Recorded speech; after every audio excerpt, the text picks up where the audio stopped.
बच्चों नमस्कार। Expert knowledge academy में आप सभी का स्वागत है। आज की वीडियो में हम पढ़ेंगे सुगम संस्कृत भाग 1 का सिंपल टेस्ट पेपर का अगला भाग। तो चलिए स्टार्ट करते हैं। अगला है हमारा खंड खा से क्वेश्चन नंबर खा। मंजूषायाम प्रदत्त पदानाम सहायता रिक्त स्थानान संपूर्ण संपादम लिखत। यहाँ पे देखिए संवाद दिए हुए हैं। यहाँ पे ये मंजूषा है यानी वाक्य है। तो इससे आपको क्या करना है, जो उचित वर्ण है उसको चूज करके आपको लिखना है। तो सबसे पहले संवाद के रूप में देखते हैं। यहाँ पे लिखा है कोकिला, कोयल कहती है हे शुका हे तोते तब डैश डैश हरिता त्वम मनोहरा खगः अस्ति। हे तोते तुम कैसे हो, तुम्हारा यहाँ पे हो जाएगा वर्ण, क्या हो जाएगा वर्णा, है ना। यानी कि हे तोते तुम्हारा जो रंग है वो कैसा है, हरा है। त्वम मनोहरा खगः से तुम एक सुंदर पक्षी हो। तो तोता कहता है हे कोकिला, तब स्वरा यहाँ पे मधुरा हो जाएगा, ठीक है ना। दूसरे नंबर पे आप क्या लिख देंगे, मधुरा, ठीक है। तुम्हारा स्वर मीठा है, मधुर है। त्वम अपि सुंदरा खगः अस्ति, तुम भी सुंदर पक्षी हो। खग यानी पक्षी, यस यानी हो। कोकिला तब यहाँ पे हो जाएगा चंचू। तीसरे नंबर पे क्या हो जाएगा बच्चों, चंचू। चंचू यानी होता है चोंच, ठीक है ना। चंचू रक्ता मनोहराचा अस्ति, तुम्हारी चोंच जो है लाल और सुंदर है। त्वम यहाँ पे हो जाएगा फलानी हो जाएगा। 4 नंबर में क्या हो जाएगा बच्चों, फलानी हो जाएगा, ठीक है ना। तुम जो है तो क्या खाते हो, फल और मिर्च खाते हो। फिर सुकह मित्र त्वम पंचरागेण डैश डैश, तो पंचरागण तुम 5 स्वरों में क्या करती हो, गाती हो। तो हमारा जो 5 नंबर हो जाएगा तो यहाँ पे हो जाएगा गायश, ठीक। तुम 5 स्वरों में गाती हो, ये हो गया हमारा 5 नंबर, ठीक। फिर त्वम बिना डैश डैश शोभा ना भवती, उद्यानस्य हो जाएगा 6वां नंबर हमारा। तो हम यहाँ पे लिख लेंगे, क्या लिखेंगे, उद्यानस्य, है ना। तुम्हारे बिना जो है बगीचे में शोभा, बगीचों की शोभा नहीं होती है। तो कोकिला कहती हे शुक त्वम आपि, किसकी शोभा हो, उपवना नाम यानी बगीचों की शोभा हो, उपवना नाम। ये हमारा हो गया कौन सा नंबर, 7 नंबर, है ना। तुम भी बगीचे की शोभा हो। यहाँ पे हो जाएगा हमारा जो ये 8वां नंबर है, यहाँ पे जनाह, ठीक। जनाह त्वाम पालयन्ति, लोग जो है तुमको पालते हैं। तो इस तरह से बच्चों हमने संवाद को पूरा कर दिया है। इसे आप अच्छे से ध्यान से देखिएगा, पढ़िएगा, ये एग्जाम के लिए बहुत ही हेल्पफुल होने वाला है, ठीक है ना। आगे देखिए, विकल्पेभ्यः उचितम उत्तरम चित्वा वर्णान मेलयेत्। यदि आप लोगों ने वर्ण विच्छेद, एक हमने वीडियो डाला था वर्ण विच्छेद का, यदि आपने उसे देखा होगा तो निश्चित तौर पर ये जो क्वेश्चन है ये बहुत ही ईजी है और आपसे बन भी जाएंगे, ठीक है ना। तो यहाँ क्या किया गया है, ये वर्ण विच्छेद किए हुए यानी वर्णों को अलग किया गया है, स्वर और व्यंजन को अलग किया गया है। तो आपको क्या चूज करना है, जो इसका सही राइट जो शब्द होगा, है ना, तो उसे आपको चूज करके लिखना है। तो यहाँ पे क्या हो जाएगा, नृपति हो जाएगा और इसका क्या लिखा है, इसका कक्षा हो जाएगा, ठीक है ना। फिर आगे देखिए, उचितम उत्तरम चित्वा रिक्त स्थानान पूर्यत, है ना। उचित उत्तर चुनकर आपको खाली स्थान भरना है। यहाँ पे देखिए कार्यक्रम लिखा हुआ है, तो इसमें देखिए इसमें लगेगा क्या, का आ रा या, है ना, आ का, तो ये इसमें काहे का रकार लगा हुआ है, ये गलत है। इधर ये क्या है, ये रा का रकार है, री नहीं लगेगा, ठीक है ना। तो इसमें क्या हो जाएगा, रा हो जाएगा, ठीक है। फिर आगे देखिए, धन्यवाद, तो धन्यवाद में क्या लगेगा, धा है, आ है, फिर ना है, तो ना के साथ यहाँ पे क्या लगेगा, या लगेगा। क्यों लगेगा, क्योंकि ये पहले से ही आधा है ना, किससे जुड़ा हुआ है, या के साथ जुड़ा हुआ है, इसलिए यहाँ पे क्या हो जाएगा, या हो जाएगा, ठीक। आगे चलिए देखते हैं, विकल्पेभ्यः उचितम शब्द रूपम चित्वा रिक्त स्थानान पूर्यत, है ना। शब्द रूप आपको लिखने हैं। तो अहम, कहाँ, अहम वाटिकाम लिखा है, वाटिकाम लिखा है, वाटिका, तो क्या हो जाएगा इसमें राइट, वाटिका को यानी कि बगीचे को जाता हूँ, तो यहाँ पे द्वितीय विभक्ति का प्रयोग किया गया है शब्द रूप में, तो वाटिका में यहाँ पे हो जाएगा, ठीक है ना। हिमालय जो है पर्वतस्य नहीं होगा, पर्वता भी नहीं होगा, पर्वता नाम हो जाएगा, यानी पर्वतों का राजा है। फिर डैश डैश रामः अस्ति, तो चूंकि राम जो है पुल्लिंगवाची है तो ये ऐसा जो है तीनों का अर्थ सेम है, लेकिन ध्यान रखिएगा ये स्त्रीलिंग है, ये नपुंसक लिंग है, ये पुल्लिंग है, तो पुल्लिंग के साथ ही सर्वनाम युक्त शब्द पुल्लिंग का प्रयोग होता है, तो यहाँ पे ऐसा हो जाएगा। ठीक है, फिर देखिए वयम डैश डैश पश्यामः, नयनेन नहीं होगा, नयनय नहीं होगा, नयनाभ्याम होगा, क्योंकि मनुष्य हो चाहे जानवर हो, कोई भी हो, सबकी आंखें दो ही होती हैं, तो द्विवचन का प्रयोग होगा। ठीक है ना।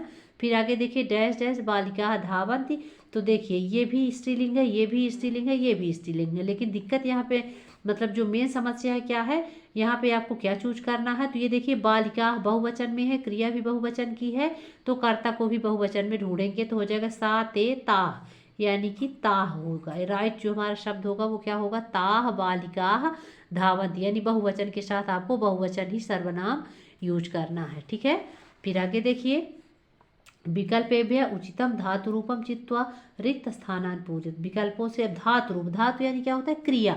अब क्रिया ध्यान रखिएगा, क्रिया का जो मूल रूप होता है वो क्या कहलाता है, धातु कहलाता है। क्रिया का जो मूल रूप होता है वो क्या कहलाता है, धातु रूप कहलाता है। ठीक है, चलिए ये यहाँ पे देखिए ये वयम जो है अहम आवाम वयम है ना, एक वचन द्विवचन और बहुवचन, ये उत्तम पुरुष का क्या है, बहुवचन है। ठीक है ना, अहम आवाम वयम यानी मैं, हम दोनों, हम सब, तो इसके साथ किसका प्रयोग होगा, इसके साथ बहुवचन के साथ ही बहुवचन का प्रयोग होता है। तो ये भी ध्यान रखना है कि यदि उत्तम पुरुष का है, कर्ता यदि उत्तम पुरुष का है तो क्रिया भी उसकी उत्तम पुरुष की होगी, और यदि कर्ता प्रथम पुरुष का है तो क्रिया भी प्रथम पुरुष की, कर्ता यदि मध्यम पुरुष का है तो क्रिया भी उसकी मध्यम पुरुष की होगी। ठीक है ना, तो यहाँ तीनों पुरुष दिए हुए हैं, ये मध्यम पुरुष का दिया हुआ है, ये उत्तम पुरुष का दिया है, ये प्रथम पुरुष का दिया है, वचन सभी के चेंज है। ठीक है, मतलब तीनों के वचन जो है तो बहुवचन में है। ठीक, तो वयम देशः क्या हो जाएगा, रक्षामः हो जाएगा, तो इसका राइट जो शब्द बनेगा वो क्या हो जाएगा, रक्षामः। फिर युवाम, त्वम युवाम यूयम, ठीक है ना, त्वम जो है युवाम और यूयम ये तीनों मध्यम पुरुष के हैं, और वचन के अनुसार त्वम एक वचन, युवाम द्विवचन, और त्वम यूयम जो है तो बहुवचन। तो यहाँ युवाम जो दिया है तो ये क्या दिया हुआ है, ये दिया है आपका द्विवचन में। तो यहाँ पे देखिए वही जो चीज़ हमने यहाँ पे बताया था वही चीज़ यहाँ भी दिया हुआ है। तो इसमें जो है ये प्रथम पुरुष द्विवचन है, और ये मध्यम पुरुष बहुवचन है, और ये मध्यम पुरुष द्विवचन है। तो द्विवचन के साथ जो है द्विवचन का ही प्रयोग करेंगे, तो राइट जो हमारा शब्द बनेगा वो पठता हो जाएगा।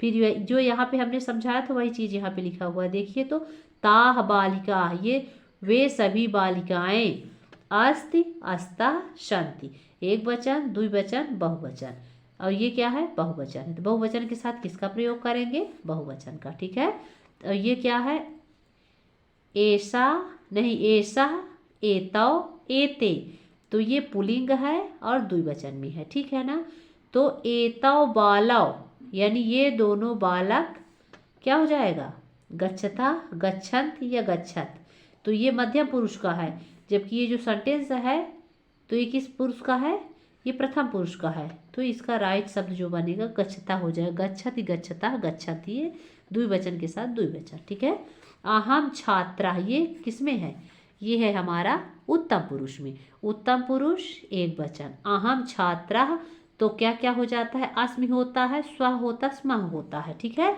तो ये अस्मि हमारा राइट शब्द बनेगा, यानी मैं छात्र हूँ। ठीक, फिर अगला देखते हैं, यहाँ पे क्या लिखा हुआ है, विकल्पेभ्य उचितम उत्तरम चित्वा रिक्त स्थानान पूर्यत, तो इसमें क्या दिया है, यहाँ पे विभक्तियाँ दी हुई हैं। ठीक है ना, ध्यान रखिएगा, तो अहम सॉरी ये विभक्ति नहीं है, ये जितना सारा यहाँ पे लिखा हुआ है तो विभक्ति या कारक कुछ भी समझ सकते हैं, समझ रहे हैं ना, एक कारक के माध्यम से यहाँ पे सेंटेंस बनाए गए हैं। तो अहम कलमेन हो जाएगा, कलम के द्वारा लिखता हूँ, कर्ता जिस वस्तु की सहायता से अपने कार्य को पूरा करता है उसमें कारण कारक होता है। तो अहम लिखामि मैं लिखता हूँ, लेकिन किसके द्वारा लिखता हूँ, कलम यानी पेन के द्वारा लिखता हूँ। ठीक है, फिर आगे देखिए, भो डैश डैश तुम किम लिखासी, अरे हेमलते हो जाएगा, है ना, हेमलते तुम क्या लिखती हो, यहाँ पे संबोधन का प्रयोग किया गया है। ठीक है, फिर देखिए वयम डैश डैश चलामा, तो पैर कितने होते हैं, हाथी के पैर यदि होते तो 4 पैर होते, तो उसमें पादेय का प्रयोग होता, बहुवचन का होता, ठीक है ना। लेकिन मनुष्य का है तो मनुष्य के कितने पैर होते हैं, 2 पैर होते हैं, उससे द्विवचन का प्रयोग होगा तो पादाभ्याम हो जाएगा, वयम पादाभ्याम चलामा। फिर छात्रा डैश डैश नमन्ति, तो छात्र जो है किसको नमस्कार कर रहे हैं, शिक्षिकाएं, ये भी गलत है, शिक्षिका ये भी गलत है, शिक्षकान हो जाएगा, ठीक है ना। इसमें द्वितीय विभक्ति का प्रयोग किया गया है, शिक्षकान नमन्ति, यानी कि इसका चिन्ह क्या होता है द्वितीय विभक्ति का, को। तो छात्र जो है शिक्षक को नमस्कार करते हैं। फिर आगे देखिए, डैश डैश फलान पतंत, तो गिरने के अर्थ में जो है, गिरने के अर्थ में जो है कौन सा कारक प्रयोग किया जाता है, तो अपादान प्रयोग किया जाता है। अपादान में विभक्ति कौन सी होती है, अपादान में पंचमी विभक्ति होती है, तो पंचमी विभक्ति के रूप में ये आपका राइट शब्द है, वृक्षात। वृक्षात फलानि पतन्ति, यानी वृक्ष से फल गिरते हैं। तो ये हो गया हमारा क्वेश्चन नंबर 6, खंड गा का क्वेश्चन नंबर 6, ठीक है ना, जिसमें क्या किया गया था, कारक शब्द का प्रयोग करना था, है ना। कारक शब्द, कारक और उसके साथ साथ विभक्तियों का प्रयोग करना था, ठीक है। कारक में विभक्तियों का ही प्रयोग होता है। आगे देखिए, विकल्पेभ्यः उचितम संख्यावाच पदम चित्वा रिक्त स्थानान् पूरयेत्, मम 2 हो जाएगा, मेरे 2 हाथ हैं, ठीक है। इसमें भी बच्चों क्या लगता है, पुल्लिंग, नपुंसक लिंग, पुल्लिंग स्त्रीलिंग और नपुंसक लिंग भी संख्या में प्रयोग होता है। इससे पहले मैंने बहुत ही शार्ट छोटी सी वीडियो बनाई थी जिसमें मैंने बताया था कि संख्याएं जो हैं 1 से लेके 4 तक की जो संख्याएं होती हैं तो वो पुल्लिंग, स्त्रीलिंग और नपुंसक लिंग के रूप में जो है तो क्या होती हैं, बटी होती हैं, परिवर्तित होती हैं, है ना। तो स्त्रीलिंग के साथ स्त्रीलिंग वाची संख्या को लिखना होता है, पुल्लिंग के साथ पुल्लिंग वाली संख्या और नपुंसक लिंग के साथ नपुंसक लिंग। लेकिन इनमें सिर्फ 1 से लेके 4 तक की संख्याएं जो है तो तीनों लिंगों में विभक्त होती हैं, और इसके बाद जो 5वीं संख्या हमारी होती है 5 से लेके 100 या 1000 तक की सारी संख्याएं सेम होती हैं, उनमें कोई लिंगानुसार परिवर्तन नहीं होता है, ठीक है। तो यहाँ हो जाएगा मम 2 हस्तौ, ठीक है। तत्र डैश डैश बालाः खेलन्ति, तो यहाँ पे देखिए बालाः शब्द यानी बालक है, ठीक है ना। चतस्रा नहीं होगा, चत्वार होगा। ये देखो, ये स्त्रीलिंग है, ये नपुंसक लिंग है और ये क्या है, पुल्लिंग है, ठीक है ना। वहाँ बालक खेलते हैं। फिर क्या लिखा है, डैश डैश अश्वाः तीव्रम धावति, ठीक है ना। तो त्रि नहीं होगा, तिस्रा नहीं, त्रया होगा, क्या होगा, त्रया, ठीक, 3 घोड़े दौड़ते हैं।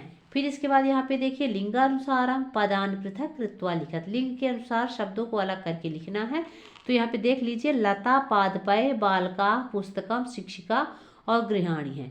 तो उम्मीद करती हूँ ये आपसे बन जाएंगी, इजी हैं। पुल्लिंग के साथ पुल्लिंग युक्त आपको शब्द लिखने हैं, नपुंसक लिंग के साथ नपुंसक और स्त्रीलिंग के साथ स्त्रीलिंग। तो जैसे लता हो गया और शिक्षिका हो गया, स्त्रीलिंग हो गया, ठीक है ना। फिर पुल्लिंग में क्या क्या आ जाएगा, बालका आ जाएगा, पादपय आ जाएगा, ये दोनों पुल्लिंग में चले जाएंगे। बचा हमारा नपुंसक लिंग, तो नपुंसक लिंग में पुस्तक और गृहिणी आ जाएंगे। तो बच्चों ये था हमारा खंड गा का क्वेश्चन नंबर 8। नेक्स्ट वीडियो में हम अगला पार्ट कंप्लीट करेंगे। तब तक के लिए धन्यवाद।